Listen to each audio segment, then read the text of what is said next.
Hello दोस्तों, मैं आपका दोस्त प्रमोद आपके अपने फेसबुक इंडिया यूट्यूब चैनल पर हार्दिक स्वागत करता हूं। दोस्तों, बुक्स रिव्यू की सीरीज को आगे बढ़ाते हुए आज का वीडियो जो मेरे साथी राजस्थान के अंदर आरपीएससी स्कूल व्याख्याता भर्ती परीक्षा की तैयारी कर रहे हैं, चाहे किसी भी विषय से कर रहे होंगे, उन सभी साथियों के लिए आज का वीडियो बड़ा महत्वपूर्ण होने वाला है। जी हाँ दोस्तों, आज के वीडियो के अंदर हम लोग स्कूल व्याख्याता के लिए प्रथम प्रश्न पत्र हेतु राजस्थान का जो भूगोल है और भारतीय जो राज्य व्यवस्था की जो पुस्तक आई है आपकी नाथ पब्लिकेशन की, उस पुस्तक का रिव्यू करने वाले हैं। तो दोस्तों, वीडियो स्टार्ट करते हैं। नवीन संस्करण 2025 नाथ पब्लिकेशन स्कूल व्याख्याता प्रथम प्रश्न पत्र सामान्य शिक्षा एवं संस्कृत शिक्षा भर्ती परीक्षा हेतु समान रूप से उपयोगी है। राजस्थान का भूगोल एवं भारतीय राज्य व्यवस्था, नवीनतम बजट 2025 सभी 7 संभागों व 41 जिलों के अनुसार विगत भर्ती परीक्षाओं 2012 से 24 तक के प्रश्न पत्रों का समावेश है। राकेश भास्कर, केसी गोदारा और एचपी टेलर इसके लेखक का फ्रंट पेज ऐसा कुछ है। ये आपकी विड्थ है और दोस्तों ये आपकी बैक साइड रहती है। लेखक सर हैं, इनके बारे में यहाँ पे इंट्रो आप लोगों को दिया हुआ है, तो आप लोग ये भी पढ़ लीजिए। दोस्तों, प्राइस की बात करते हैं। दोस्तों, प्राइस रखी गई है 200 रुपए मात्र। अगर घर बैठे डिस्काउंटेड प्राइस में पुस्तक ऑनलाइन ऑर्डर प्लेस करना चाहते हैं तो स्क्रीन के ऊपर जो व्हाट्सएप नंबर दिए हुए हैं उनके माध्यम से ऑर्डर प्लेस कर दीजिए, घर बैठे ये पुस्तक भी प्राप्त कर लीजिए। तो फर्स्ट ग्रेड की सामान्य ज्ञान जीके पेपर के लिए प्रथम प्रश्न पत्र के अंदर राजस्थान का भूगोल है, भारतीय जो राज्य व्यवस्था का पोर्शन के ऊपर हम लोग चर्चा करने वाले हैं। टीम है आपकी इस पुस्तक के लिए। ये नाथ पब्लिकेशन संपादक की तरफ से आप लोगों के लिए एक छोटा सा मैसेज है।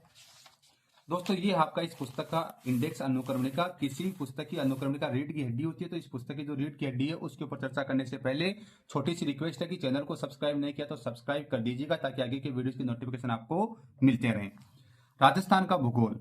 राजस्थान अवस्थिति, विस्तार, आकृति व आकार। राजस्थान भौतिक विशेषताएं, अफवाह तंत्र, जलवायु, जनसंख्या की विशेषताएं, कृषि, पशुधन, खनिज संसाधन, ऊर्जा संसाधन, पर्यटन, परिवहन, उद्योग एवं व्यापार।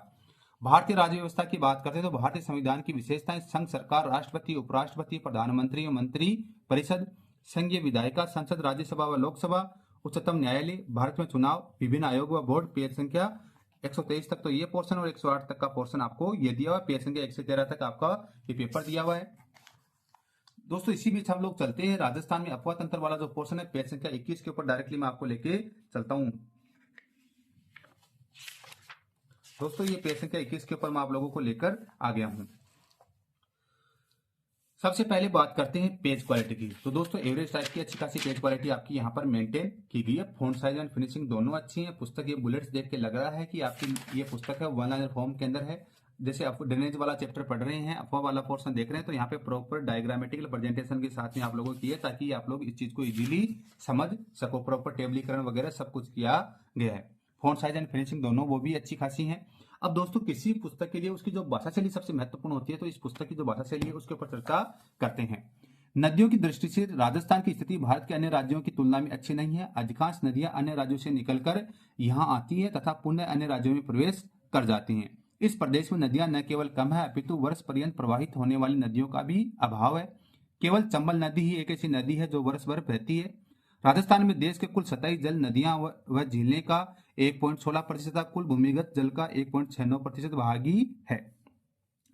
राजस्थान में कुल नदी बेसिन की बात की जाए तो 15 मुख्य नदी बेसिन है, 58 उपबेसिन है, 541 सूक्ष्म जलग्रहण क्षेत्र है। राजस्थान के अफवाह तंत्र की एक प्रमुख विशेषता यह है कि यहाँ आंतरिक जल प्रवाह प्रणाली पाई जाती है, जिसमें नदियां कुछ दूरी तक प्रवाहित होकर भूमि में समाहित हो जाती है। ये आपकी नदियां हैं और ये यहाँ पे उनके उद्गम स्थल आपको लोगों को दिए हुए हैं। बंगाल की खाड़ी का अफवाह तंत्र, जिसमें गंगा नदी, यमुना नदी आपका इस तरह से आपका दे दिया है। ये जलग्रहण क्षेत्र आपका नदियों का दे दिया गया। यहाँ पे चंबल नदी का अफवाह तंत्र आप लोगों को यहाँ पे पूरा डिटेल एनालिसिस के साथ में दिया हुआ है। ये जैसे हम लोग देखते हैं, जैसे काली सिंध के बारे में देखते हैं। उद्गम है बंगाली बागली गांव की पहाड़ियां, देवास जिला मध्य प्रदेश राजस्थान में प्रवेश करते हैं झालावाड़ से, समापन नोनेरा कोटा के पास चंबल से। यानी इस प्रकार से बनास नदी का अफवाह तंत्र आप लोगों को यहाँ पर दे दिया गया है।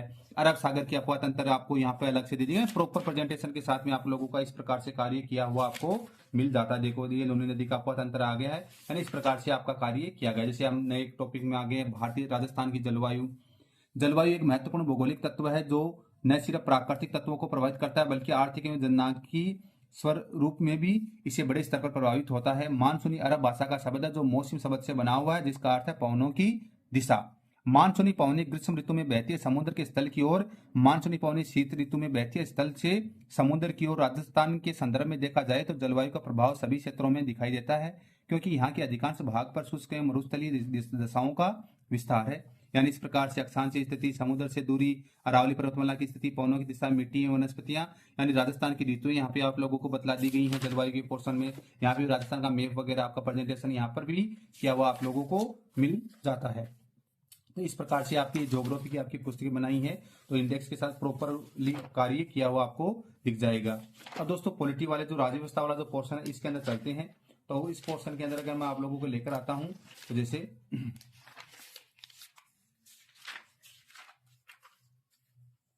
यहाँ पे आपका एक प्रधानमंत्री का पोर्शन दिया हुआ है। तो जैसे संसदीय शासन व्यवस्था में प्रधानमंत्री नाममात्र का कार्यकारी प्रमुख होता है, वास्तविक कार्यकारी शक्तियां प्रधानमंत्री में ही निहित होती है। राष्ट्रपति नाममात्र का कार्यकारी प्रमुख होता है, वास्तविक कार्यकारी शक्तियां प्रधानमंत्री में निहित होती है। दोस्तों चैनल को सब्सक्राइब नहीं किया तो प्लीज सब्सक्राइब कर दीजिएगा। प्रधानमंत्री की नियुक्तियां अनुच्छेद 75(1) के अनुसार राष्ट्रपति प्रधानमंत्री की नियुक्ति करेगा तथा प्रधानमंत्री की सलाह पर राष्ट्रपति अन्य मंत्रियों की नियुक्ति करेगा। राष्ट्रपति किसी व्यक्ति को प्रधानमंत्री नियुक्त करने हेतु स्वतंत्र नहीं है। राष्ट्रपति लोकसभा में बहुमत प्राप्त दल के नेता को लोकसभा में जिस दलीय गठबंधन के पास कम से कम 272 सीटें हो प्रधानमंत्री नियुक्त करने हेतु बाध्य है। यानी इस प्रकार का प्रधानमंत्री की पदावधि दी हुई है। कार्य एवं शक्तियां, जैसे प्रधानमंत्री मंत्रियों को विभिन्न विभाग आवंटित करता हुआ मंत्रिपरिषद में फेरबदल करता है। शक्तियां एवं स्थिति आपको यहाँ पर दे दी, यानी इस प्रकार से आपको कार्य किया हुआ आपको मिल जाता है। हम चलते हैं जैसे उच्चतम न्यायालय के अंदर पेज संख्या 61 के ऊपर आपका उच्चतम जो न्यायालय दिया हुआ सुप्रीम कोर्ट है। संविधान के भाग 5 के अध्याय 4 में अनुच्छेद 124 147 तक उच्चतम न्यायालय के गठन, स्वतंत्रता, न्याय क्षेत्र व शक्तियों का उल्लेख है। भारत सरकार अधिनियम 1935 के तहत भारत में संघीय न्यायालय की स्थापना की गई। 26 जनवरी 1950 को संविधान के लागू होने के साथ ही उच्चतम न्यायालय अस्तित्व में आया था। भारत के उच्चतम न्यायालय का उद्घाटन 28 जनवरी 1950 को संसद भवन परिसर में चैम्बर ऑफ प्रिंसेस में हुआ। 1958 तक उच्चतम न्यायालय वहीं पर कार्यरत था।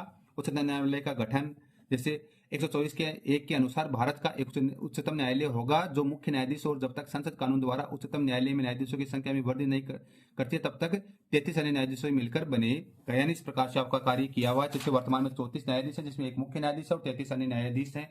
न्यायाधीशों की योग्यता यानी प्रॉपर हेडिंग्स के साथ वन लाइन फॉर्म के अंदर ये आपको कार्य किया हुआ मिल जाता है। तो दोस्तों ये थी आरपीएस स्कूल व्याख्याता भर्ती परीक्षा के लिए राजस्थान के भूगोल और एवं भारतीय जो राज्य व्यवस्था की पुस्तक जो नाथ पब्लिकेशन का जो न्यू एडिशन है उस पुस्तक का रिव्यू है किया है। कैसी क्या लगी हमें कमेंट करके बताइए, और ऐसे इंटरेस्टिंग वीडियोस के लिए आप हमारे यूट्यूब चैनल फेसबुक इंडिया को सब्सक्राइब कर दीजिए ताकि आगे के वीडियोस के नोटिफिकेशन आपको मिलते रहे। Thank you so much. जय हिंद, जय भारत।